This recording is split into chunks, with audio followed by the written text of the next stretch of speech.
Esha, welcome to Revsportz. First of all, congratulations for winning the gold at 25 meter. Thank you. How's you feeling for winning the gold? I felt very grateful, and this was a pretty big event for me. And I've never really played national games. I think when the previous one was when I recently started shooting. So after 7 years, it's happening. So it was very nice. Can you tell about your journey? When did you started? Where you started?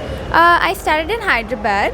So my dad's friend was a shotgun shooter, and I was already into sports. My dad is a sportsman, so he always wanted me to get into sports, and I loved sports. So on just like it was a Sunday afternoon, and we just went for a drive, and that's when I saw shooting for the first time.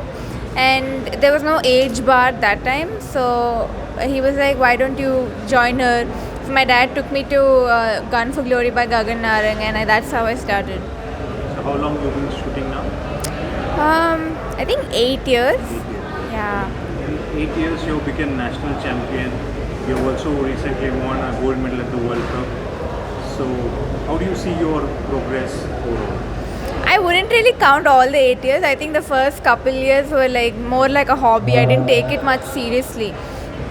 But I think it has been going really well, and it's all because of my dad. He's been working hard. He even left his sport for me. So I think all the medals go to my dad. So what did your dad used to play? My dad was a rally racer. Rally racing. Yeah. You mean the four? Yeah, he's a national champion in rally.